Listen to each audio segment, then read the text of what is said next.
Ал қадірлі достар, сіздерге бүгінгі сабақта микшер пульттағы акустикалық эквалайзер деген эквалайзер бар, соны таныстыратын боламыз. Акустикалық эквалайзердің ролі не? Ол қандай жағдайда қолданылады? Соны көріңіздер.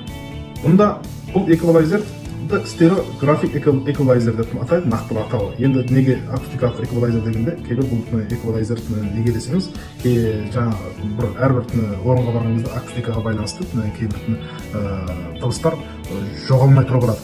Мысалы, мынадан эквалайзер жасағанмен жоғалмай тұрып алады. Сол жерде қайту керек дегенде, осының бәлен ертісін график арқылы анализ жасау, егерде арнаулы құрылғы бар, микрофон құрылғы, сонымен анализ жасағанда соның графигі қарайтын болсақ, графикті бәлен герц жоғары болып тұратын болса, сол герцті мысалы алатын болсақ, бәлен герц төмен содан азырақ көтеретін болсақ, сонда бір керемет бір жақсы нәтижеге жететін боламыз. Сол үшін жаңағы бізге осы стереографик эквалайзер берілген. Бұны пайдаланудың әдісі сол. Бұны біз көбінде қарасаңыздар, сурет салып қояды бүйтіп. Бұл дұрыс емес.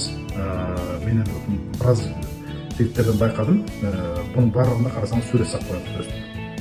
Бұнда бұл сурет салуға арналған нәрсе емес, бұл сондай әрбір қайсы герц дұрыс болмаса, сол герцті кесуге арналған.